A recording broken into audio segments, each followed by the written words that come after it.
Hari ini kita akan masuk dalam siri yang kedua terakhir, yaitu 5 raksasa. Ya, 5 raksasa, katakan bersama saya 5 raksasa. Ingat waktu siri yang pertama dan saya bertanya bahwa kenapa Daud mengambil 5 biji batu ataupun 5 butir batu yang licin. Mengapa? Dan saya juga menyebut bahwa dia mau mengambil 5 batu itu bukan karena random saja ataupun karena ataupun nanti takut satu umbanan tidak kena, ada 2 lagi, ada 3 lagi, ada yang kelima lagi. Karena dia tahu dia akan berhadapan dengan Goliat, betul? Dan saya juga ada menyebut bahwa 5 itu berbicara tentang satu yang sangat profetik. Alkitab tidak menyebut bahwa Daud, dia tahu bahwa ada lagi 5 Goliat, ada 4 Goliat lagi di belakang atau saudaranya Goliat. Kita tidak tahu, Alkitab tidak jelas. Tapi realitinya sebenarnya di akhir hidup Daud, ternyata ada 5 Goliat, ada 4 lagi Goliat yang harus dia kalahkan di dalam hidupnya.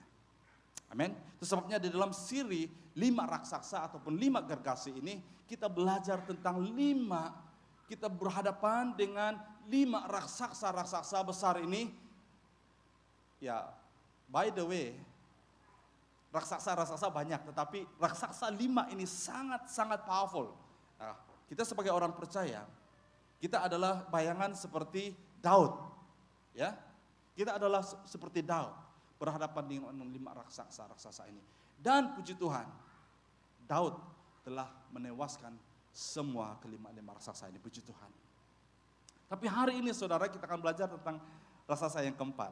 Raksasa yang pertama kita sudah belajar tentang Goliat, yaitu roh lidah ataupun raksasa lidah. Yang kedua, Eldaan telah berkongsi tentang raksasa yang kedua, itu raksasa kesombongan. Ya. Tentang peperangan rohani. Yang ketiga, minggu lalu Pak Tama telah berkongsi kepada kita tentang raksasa kemunafikan. Ya. Dan ini hal-hal yang sangat kita dapani setiap hari.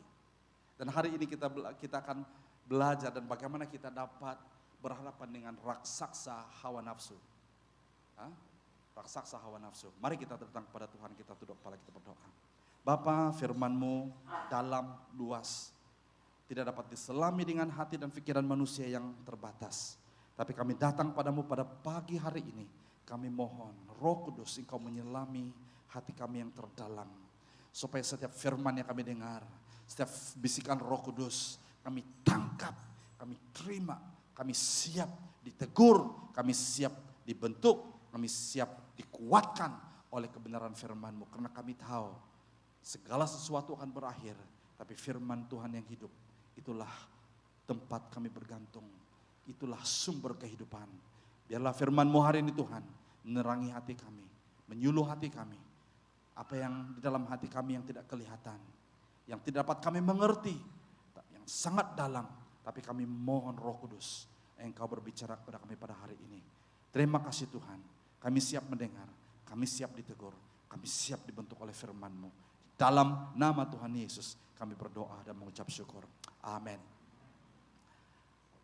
Kalau saya bertanya kepada Anda semua, mungkin jarang-jarang kita dengar firman Tuhan yang seperti ini. Very specific dan very sensitive. Amen. Tapi saya percaya bahwa this is the best place. Ini adalah tempat yang terbaik untuk kita belajar firman Tuhan. Sama ada kita suka ataupun tidak suka, itu adalah firman Tuhan. Ya, firman Tuhan itu baik apa? Untuk menegur, untuk membangun, untuk menasehati, untuk menguatkan kita. Amin. Jadi mari kita lapangkan dada. Amin. Haleluya. Jangan stres-stres. Karena kita semua berhadapan dengan raksasa ini. Mau ataupun tidak, kita harus berhadapan dengan raksasa yang besar ini. Yaitu nafsu ataupun hawa nafsu. Dalam bahasa aslinya adalah lahme. Ya. Kita akan lihat firman Tuhan ini, bagian firman Tuhan ini.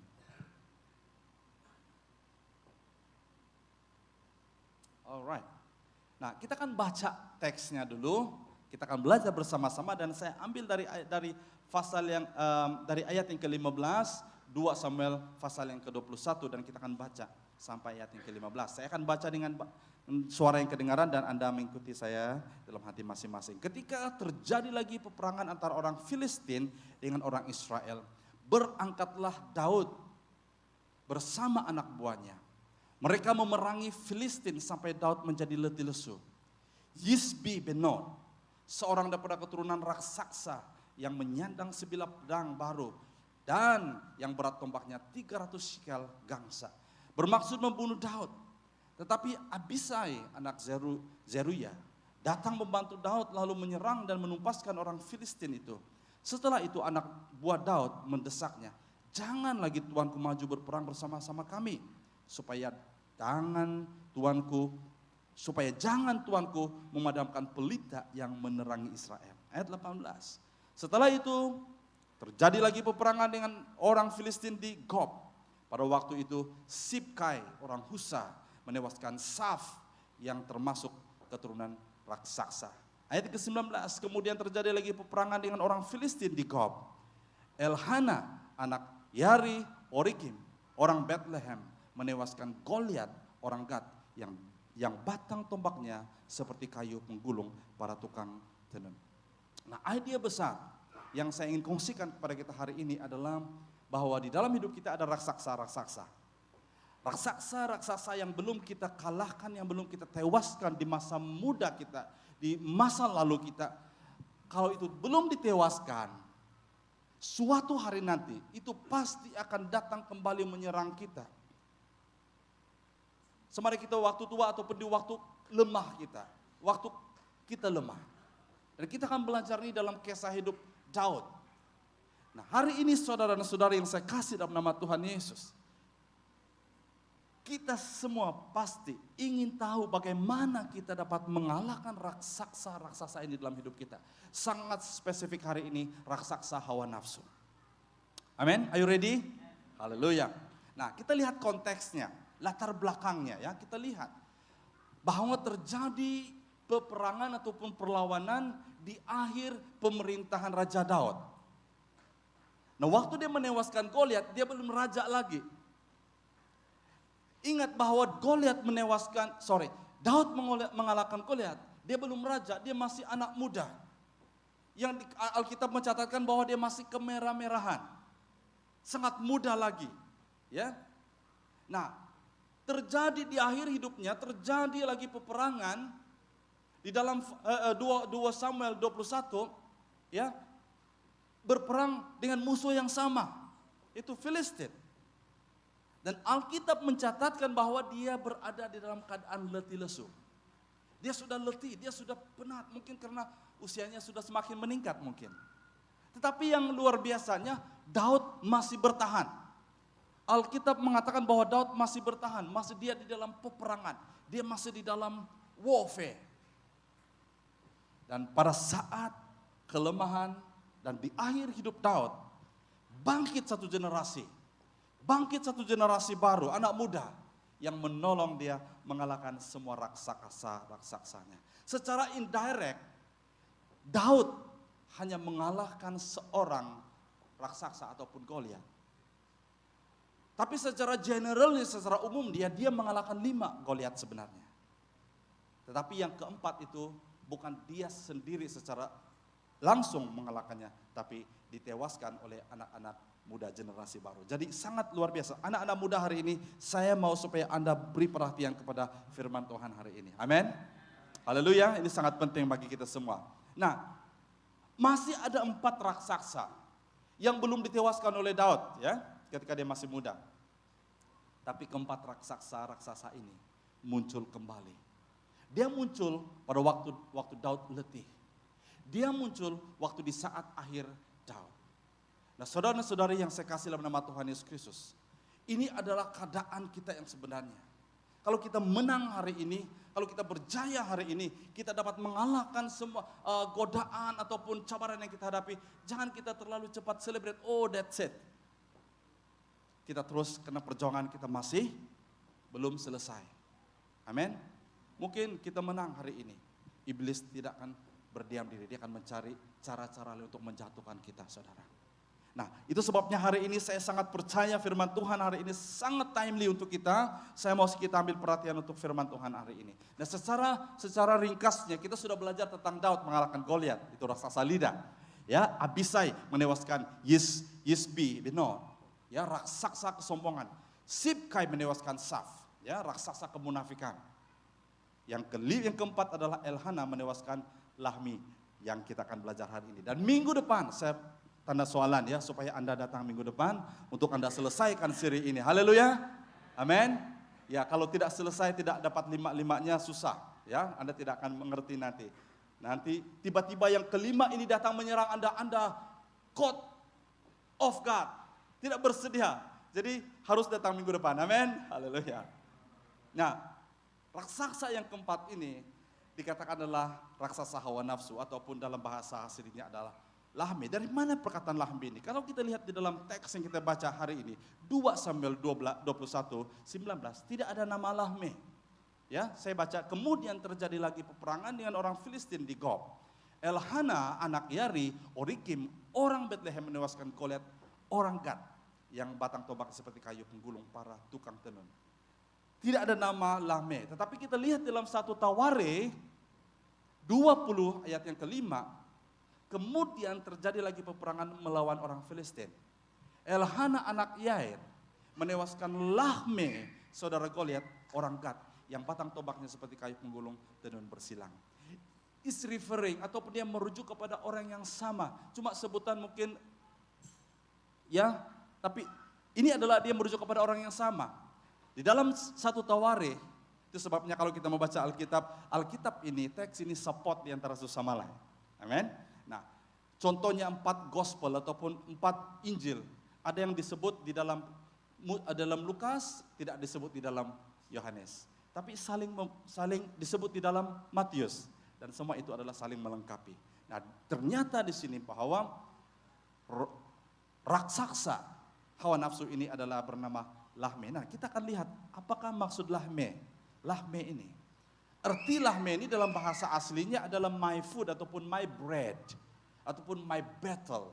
Oh, my battle ya, dalam bahasa Malaysianya adalah makananku ataupun rotiku ataupun peperanganku. Itu artinya secara literal. Ya, secara harfiah. Ya. Yang bermaksud makanan ataupun makan ataupun perang, ya. Istilah ini digunakan di dalam tindakan ataupun di dalam military, ya, the act of military, dan juga di dalam act of eating. Kenapa military berkaitan dengan eating? Nah, sebelum ekonomi modern hari ini, saudara, kerajaan akan melawan kerajaan, akan invade, akan menewaskan negara, mereka akan mengembangkan kerajaan wilayah mereka supaya untuk mereka mendapat makanan. Contoh yang paling jelas seperti peperangan hari ini di antara Rusia dengan Ukraine. Kita semua tahu Ukraine adalah one of the penyumbang, ya, penghasil gandum terbesar di dunia. Ya. Negara-negara yang kaya, dan itulah contoh peperangan yang terjadi. Tujuan peperangan itu terjadi pada masa dulu. Ya, negara kita pernah dijajah oleh beberapa negara luar. Suatu masa dulu, karena mereka melihat bahwa Malaysia adalah sebuah negara yang begitu kaya dengan hasil bumi, ya. Nah, itu konteksnya supaya kita boleh memahami, oh, Lahmi ini berbicara tentang suatu yang nafsu ataupun suatu yang berbicara tentang makanan. Itu adalah suatu yang ingin dimakan, dia ingin memakan something, ya, untuk memuaskan dirinya ataupun kerajaannya. Nah, kita lihat pula pengertian ataupun bahasa Yunaninya, ya. Artinya epitumia bermaksud to be hot after something. To be hot after something berbicara tentang kalau apa yang timbul di pikiran kita seperti apa? Makan chili. Ya, to be hot after something. Dia akan menjadi apa? Menjadi panas. Ya, menjadi gairah apabila melakukan sesuatu. Ya. Nah, ini membantu kita untuk mengerti apakah asal usul ataupun arti, the root word of Lahmi, ya. Jadi secara rohnya, secara rohaninya, lahme ataupun lehem ialah nafsu ataupun lust. Sesuatu yang dikaitkan dengan sexual lust ataupun nafsu berahi. Ya. Dan sebenarnya istilah ini tidak terbatas kepada nafsu seksual saja. Ya, tapi merujuk kepada semua hal yang bertentangan dengan kehendak Allah. Amin. Are you with me? Wah, sudah tegang-tegang ini ya. Berbicara tentang seksual ini, wah pastor. Ini gereja, ini suci, ini holy ya. No. This is the best place. Alkitab banyak. Karena banyak anak-anak muda ini hari ini hancur. Karena mereka tidak mendapat the right teaching about sexual life. Hah? Kalau Anda yang mengikuti premarital counseling dengan saya, ya, ini satu subjek yang saya ajar. Karena ini sangat penting di dalam kehidupan kita. Amin. Nah, jadi kita akan melihat bahwa lahme itu bukan hanya seksual nafsu saja ya, tapi dia lebih luas. Kalau kita lihat pengertian di sini merujuk kepada semua hal yang bertentangan dengan kehendak Allah. Nah, kita zoom in, kita masuk lebih dalam lagi. Dalam 1 Yohanes 2 ayat yang ke-16 berkata, segala yang ada di dunia ini, yaitu keinginan nafsu dan keinginan mata, serta segala keangkuhan hidup, bukanlah daripada Bapa tetapi daripada dunia. Dalam bahasa Inggris, for all that is in the world, the lust of the flesh, the lust of the eyes, and the pride of life is not of the Father, but of the world. Justru itu hari ini gereja harus berani berbicara tentang hal ini. Ya, justru itu hari ini kita harus berbicara, kita harus deal with this issue. Karena ini adalah isu kehidupan yang begitu sensitif.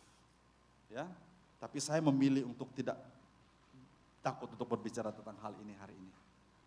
Karena kita adalah berada di dalam boat yang sama. We all are facing this. Nah, menurut 1 Yohanes ada 3 nafsu di sini. Ada 3 lahme di sini. Yang pertama adalah nafsu daging, the lust of the flesh. Kita lihat dalam Galatia yang telah mendefinisikan lust of the flesh ini sangat dalam dan sangat detail. Ya, dalam Galatia 5:19 sampai 21. Kelakuan tabii manusia adalah nyata. Percabulan, perbuatan cabul, kecemaran, dan kelucahan. Menyembah berhala dan sihir, kebencian, perbelahan, hasad, dengki, letusan kemarahan, cita-cita untuk kebesaran diri, perselisihan, berpuak-puak, dan iri hati, kemabukan, berpesta keterlaluan, dan sebagainya. Tentang ini aku berkata kepadamu, sebagaimana sudah kukatakan kepadamu dahulu, bahwa orang yang mengamalkan perkara-perkara demikian tidak akan mewarisi kerajaan Allah. Ya. Nafsu daging, topik ini sebenarnya waktu saya menyediakan ini, this is not a very popular topic di gereja di khotbah hari ini. No many people want to hear this. But we need to hear this. Amen. Haleluya. Ya. Nafsu daging ataupun lust of the flesh adalah kelakuan tabii manusia yang berpusat kepada apa? Memuaskan diri. Ya. Ingat bahwa kita ada 2 perlawanan dalam diri manusia, itu roh dan kedagingan. Itu yang kita hadapi setiap hari, setiap saat di dalam kehidupan kita. Amin. Jadi kita perlu kenal musuh kita, perlawanan kita setiap hari. Yang kedua adalah nafsu mata, lust of the eyes. Matius 6:22 berkata, mata ialah pelita tubuh. Jika matamu terang, seluruh tubuhmu penuh dengan cahaya. Ayub 31:1 berkata, aku telah mengikat perjanjian dengan mataku.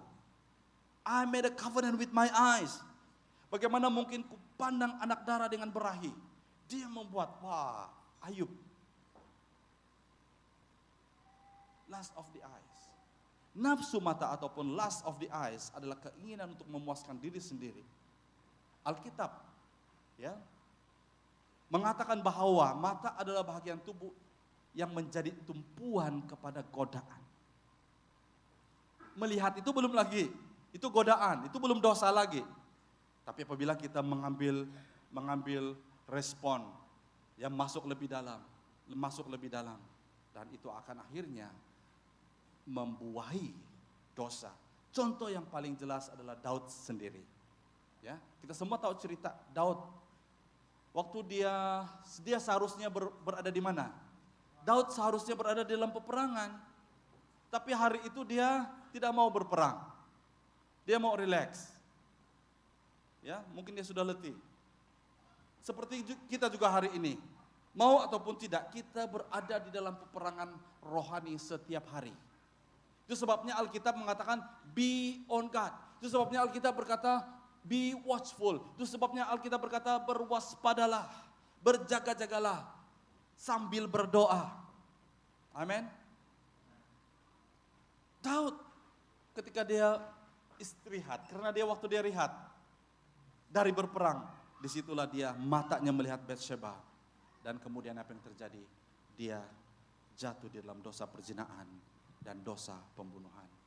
Nafsu mata juga berbicara tentang materialistik. Ya. Banyak keputusan kita hari ini dipengaruhi dengan apa? Apa yang kita lihat. Apa yang kita lihat di sosial media. Ya. Itu sebabnya Shopee, Lazada semua itu menjadi company yang sangat hebat karena kekuatan mata. Dia tahu bahwa apa yang kita lihat itu akan menggerakkan adrenalin dalam tubuh kita, dalam pikiran kita untuk membeli. Ya. Kadang-kadang kita beli, we don't really need what we want to buy. Apa yang kita beli kan? Ya. Jadi hati-hati saudara. Ya. Kalau saya lihat istri saya sudah lihat-lihat, saya coba discourage dia, jangan lihat itu.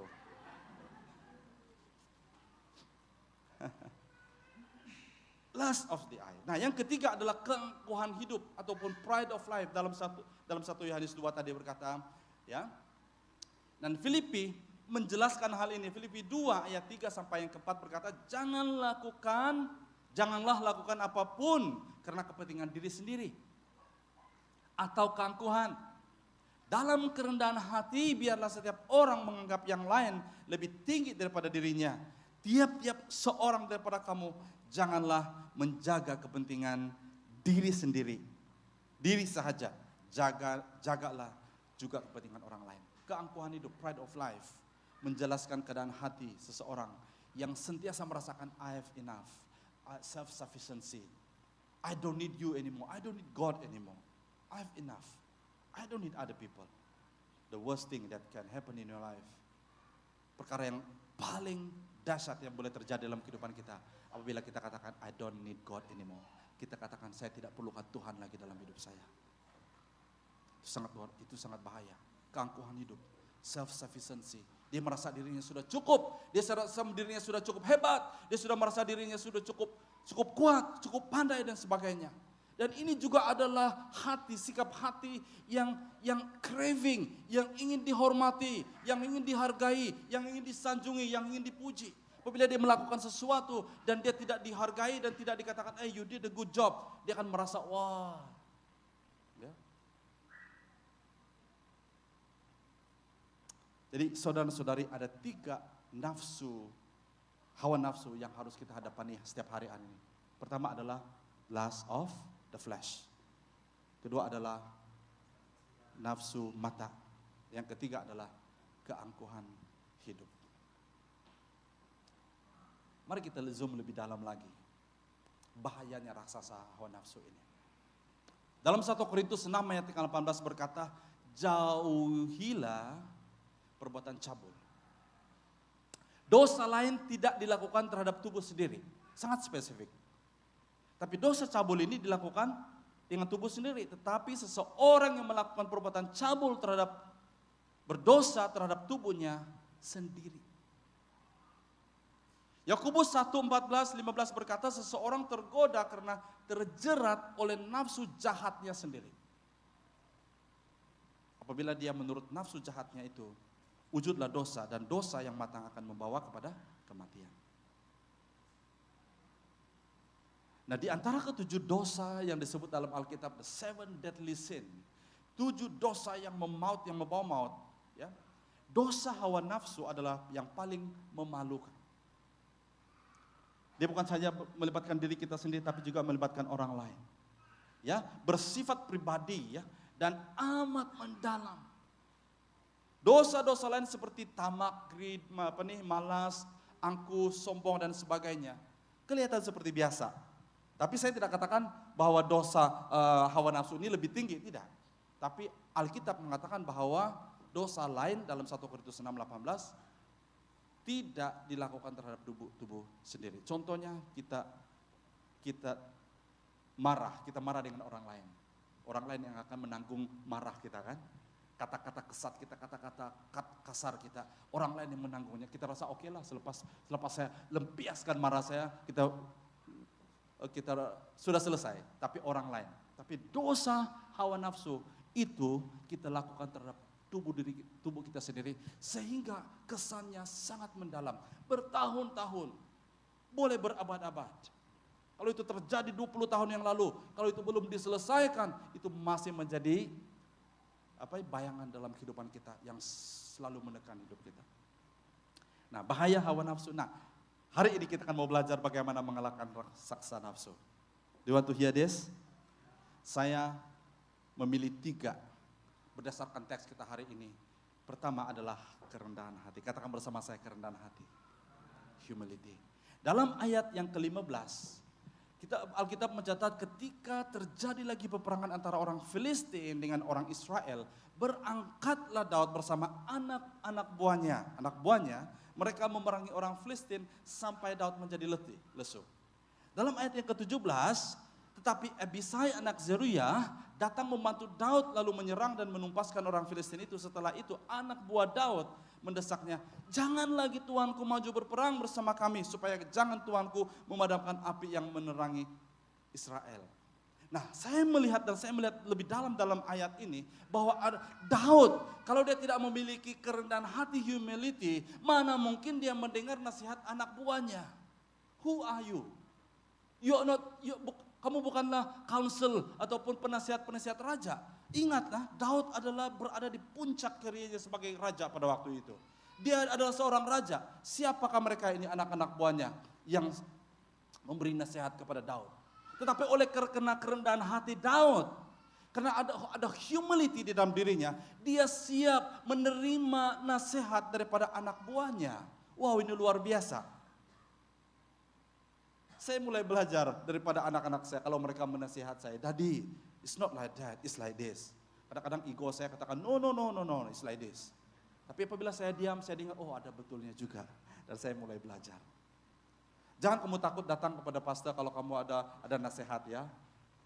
Ataupun kamu datang kepada kami yang lebih tua sedikit daripada kamu untuk nasihat. Amin.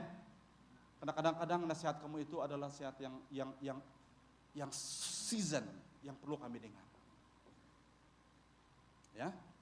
Nah, kerendahan hati ini sangat penting di dalam kita mengalahkan hawa nafsu. Kita harus ada kerendahan diri. Ya, saya mau kita melihat di dalam Yakobus.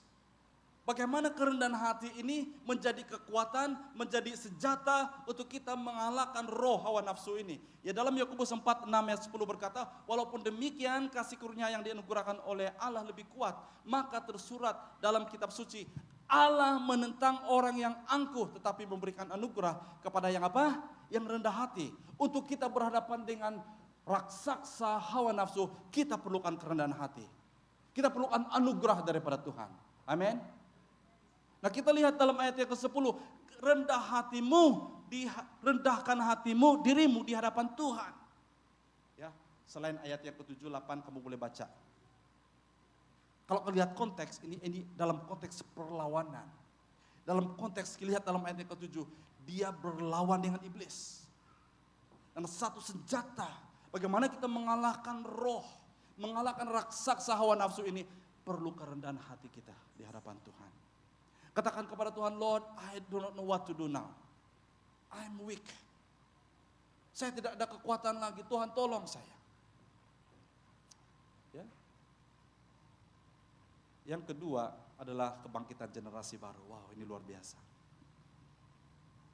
Dalam ayat yang ke-17 tadi, anak buah Daud ya mendesak. Dia bukan hanya menasihat tetapi mendesak. Kamu tahu mendesak? Ya. Tahu mendesak? Dia seperti pegang bahunya. Please. Ya. It's not a demand. Itu bukan satu permintaan ataupun asking. It's not asking. Dia bukan bertanya, tapi mendesak. Karena ada kepentingan di situ yang sangat powerful. Dan anak buahnya berkata, jangan lagi tuanku maju berperang bersama-sama kami. Karena mereka tahu kalau Daud datang berperang dengan mereka, mungkin itulah hari terakhir Daud. Supaya apa? Dia jelaskan reason dia. Supaya jangan tuanku memadamkan pelita yang menerangi Israel. Kamu tahu konteksnya. Kalau raja itu sudah tumbang, kalau Daud sudah tumbang, itu akan membawa kegelapan kepada seluruh bangsa Israel. Seperti apa yang terjadi kepada Goliat pada mulanya waktu Daud mengalahkan dia. Goliat tumbang, semua orang Filistin kalah. Hancur kan? Begitu juga. Tapi anak buah ini punya God. Generasi baru ini, generasi yang bangkit ini, mereka ada God, mereka ada keberanian untuk bercakap kepada Daud. Daud, kamu tidak perlu turun lagi. Kamu tidak perlu berperang lagi. Let us do it. So anak-anak muda hari ini saudara, saya sangat yakin bahwa salah satu tanggung jawab tugas yang besar adalah sebagai pastor, sebagai bapak rohani kamu di sini adalah mempersiapkan anak-anak muda to take up this ministry. Amen. Haleluya. Nah kalau kita lihat ini saudara, Abisai, Sibkai dan Elhana ini adalah mereka inilah generasi baru. Kecuali yang terakhir yang besok, yang minggu depan kita akan belajar. Dia adalah abang kepada Daud. Tapi yang ketiga ini Abisai, Sibkai dan Elhana adalah generasi baru. Daud sebenarnya hanya mengalahkan satu. Ya. Tapi 4 Goliat, raksasa yang datang menyerang dia. Dia tidak mampu untuk berhadapan dengan 4 Goliat itu. Tapi generasi kebangkitan generasi baru inilah. Maka dengan itu saudara dan saudari, generasi yang mewarisi iman dan keperkasaan Daud ini harus bangkit. Haleluya. Dan saya sangat percaya bahwa kita di DUMC Bahasa dan DUMC secara keseluruhannya, kita memberi peluang kepada anak-anak muda untuk bangkit untuk melayani Tuhan. Saya mau melihat bahkan ramai anak-anak muda yang tampil berkhotbah menyampaikan firman Tuhan. Haleluya. Saya sangat bangga kalau ada anak-anak muda yang bangkit tampil, yang berkhotbah lebih powerful daripada saya dan Eldaan dengan kami Pak Tang ya. Haleluya. Supaya kami boleh rehat, kami boleh buat perkara yang lain. Haleluya.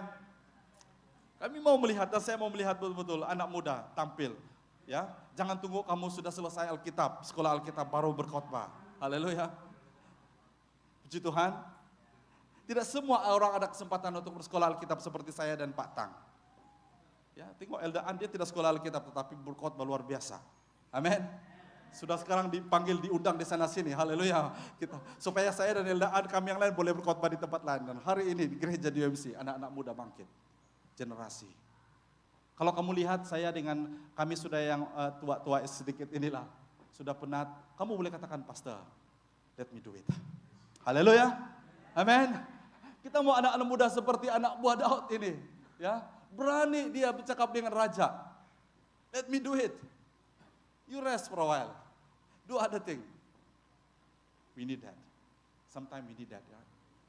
Dalam 1 Samuel 17, kata Saul kepada, ini ayat yang sebelumnya, kata Saul kepada, ini yang terjadi kepada Daud. Suatu masa dahulu. Waktu Daud masih muda, belum menjadi raja lagi. Saul berkata kepada dia, Saul raja pada waktu itu. Kata Saul kepada Daud, engkau tidak akan sanggup menghadapi Filistin ini itu dan bertarung dengannya. Engkau masih muda sedangkan dia seorang pejuang sejak mudanya. 1 Timotius 4:12 berkata, jangan biarkan siapa menghina kamu karena usiamu yang masih muda. Jadilah dirimu teladan kepada semua orang beriman dari segi kata-kata, kelakuan, kasih, iman, dan kesucian. This is the standard anak muda. This is the standard. Bukan karena engkau muda, engkau hebat ya. Tapi anak-anak buah Daud, karena mereka memiliki standard ini. Karena mereka mewarisi iman dan keperkasaan Daud. Karena mereka mewarisi keperkasaan dan iman Daud. Aku datang bukan dengan kekuatanku, tapi aku datang dalam nama Tuhan Yesus. Haleluya. Itulah sumber kita, saudara. Dan yang terakhir, saudara, berjuang secara berkomuniti. I like this one. Daud mengalahkan 5 Goliat bukan bersendirian. Dia mengalahkan 5 Goliat dan Alkitab mencatat dia mengalahkannya secara berkomuniti. Ayat yang ke-15. Ketika terjadi lagi peperangan antara orang Filistin dengan orang Israel, berangkatlah Daud bersama apa? Anak buahnya. Dia berangkat bersama dengan anak buahnya. Dia tidak bersendirian, saudara. Mereka is a plural. Mereka memerangi orang Filistin sampai Daud menjadi lesu. Waktu mereka berperang bersama dengan anak-anak buahnya, dengan pahlawan-pahlawan lain, mereka melihat Daud sudah dalam keletihan. Kalau kamu melihat pastor kamu sudah letih, elder kamu sudah letih, let me do it. We need people like that. We need generasi hari ini seperti itu. Amin, saudara. We need you. Saya berbicara di depan kamu, anak-anak muda. Kita adalah berkomuniti. It is not about me. It is not it's not lone ranger ataupun gereja itu bukan karena satu orang, saudara. Tapi kita secara berkomuniti. Dalam ayat yang ke-17, seperti yang saya katakan tadi, mereka katakan jangan lagi kamu turun berperang. Ya. Dan saya mau akhiri dengan satu cerita ini. Ada satu tempat yang dipanggil Iten di Nairobi, Kenya di Afrika. Satu kampung yang dipanggil Village of Champions ataupun kampung champions, juara, ya. Dan ini luar biasa sekali, di mana tempat ini ataupun kampung yang terpencil ini yang Nairobi adalah kotanya dan Iten ini dalam 300 lebih kilometer daripada town, the big city, ya, di kampung. Seperti kampung kami yang terpencil jauh lah, ya. Seperti macam di Baklalan itu kan 300 lebih kilometer dari Lawas, ya, lebih kurang, think so. Oh, sedikit dekat lagi. Lebih kurang 6-7 jam dalam perjalanan dari bandar ke kampung ini, dipanggil Iten. Katakan bersama saya Iten. Nanti kalau kamu nanti ada masa Google dan kamu cari banyak informasi tentang Iten di dalam kitab. Nah, daripada Village of Champions ini ataupun kampung desa juara ini ada 3 perkara yang kita boleh pelajari. Pertama yaitu tentang altitude. Katakan bersama saya altitude. Altitude ini berbicara tentang ketinggian. Kalau kapal itu kan dia semakin dia tinggi altitude, ya kan, dia semakin dia laju dan sebagainya. Nah, Iten ini juga dipanggil sebagai University of Champions. Wow, luar biasa kan? Ya, apa yang kita belajar daripada altitude ini? Altitude ini berbicara tentang apa, saudara? Untuk kita menjadi juara, untuk kita menjadi champion, untuk kita menang di atas segala perlawanan dalam hidup kita. Waktu kita berhadapan dengan raksasa-raksasa dalam hidup kita perlu altitude. Nah, secara rohaninya altitude ini berbicara tentang, karena Iten di Nairobi, Kenya, berada di tempat yang sangat tinggi. 8.000 meter daripada paras laut. Itu sangat tinggi kan? Dan dia menjadi satu tempat, satu kampung, satu keadaan muka buminya yang begitu sesuai untuk latihan. Untuk orang latihan naik bukit, turun bukit dan sebagainya. Sehingga Iten menjadi tempat di mana banyak atlet-atlet Chinese, orang Cina hantar di sana untuk berlatih di sana. Dan sangat hari ini menjadi tempat yang begitu terkenal. Untuk melatih para atlet olahraga. Dan dikatakan bahwa Iten adalah tempat yang melahirkan juara-juara Olimpik. Setiap tahun mereka menghasil ataupun produce juara-juara Olimpik, atlet-atlet olahraga yang terkenal dan yang terbaik di seluruh dunia. Mereka ini adalah atlet-atlet yang telah membuat rekor yang luar biasa, memecahkan rekor di Olimpik dan di pesada dunia. Dan Iten menjadi begitu terkenal. Karena apa? Pertama, altitude. Altitude ini berbicara tentang apa, saudara? Ketinggian. Ketinggian ini berbicara tentang apa? Alam roh. Kalau kita lihat saudara, banyak tempat-tempat yang dikatakan spiritual adalah tempat-tempat yang tinggi. Ya, kenapa harus ada gunung doa di apa? Biasanya tidak ada lembah doa ya. Semua dipanggil gunung doa kan. Gunung itu berbicara tentang altitude, ketinggian. Nah, pengalaman kita saudara, kita yang pernah pergi ke Gunung Murud, ya, saya ada pengalaman pribadi waktu saya berada di sana juga. Saya semakin seperti dekat dengan Tuhan. Ya. Jadi tahun depan kita mau organize, ya. Kalau boleh jemaat DMC datang, BM, ya, datang ke sana. Berbicara tentang kondisi rohani kita, saudara. Altitude berbicara tentang kondisi rohani kita. How is your spiritual life? Untuk kita berhadapan dengan raksasa, saudara, it is not about how gagah you are, how muda you are. It's not about kekuatan kau. Itu berbicara tentang kondisi rohanimu di hadapan Tuhan. How high is your spiritual life? Yang kedua adalah DNA. DNA adalah dalam bahasa saintifiknya saya tidak tahu, itu berbicara tentang some genetik dalam tubuh setiap manusia. Itu adalah yang dikatakan molekul. Inilah terjemahan yang paling senang saya jawab, bagilah ya, molekul warisan yang kita warisi, yang itu setiap orang di dunia ini punya DNA yang unik dan tidak sama dengan setiap orang.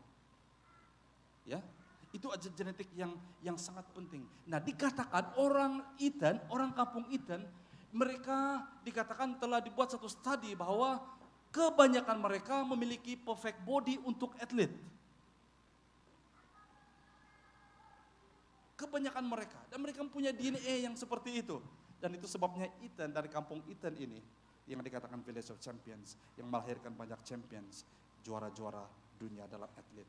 Yang ketiga, this is what I like most, adalah community. Mereka berlatih tidak bersendirian. Mereka berlatih secara berkomuniti. Karena community itu adalah kekuatan. Saya juga apabila saya merefleksi dan menyediakan khotbah ini, tidak coincidence bahwa dalam sejarah Malaysia, saya rasa ini pertama kali kita membentuk kerajaan unity government. As far as I remember, there is power in unity. Amen. Amen.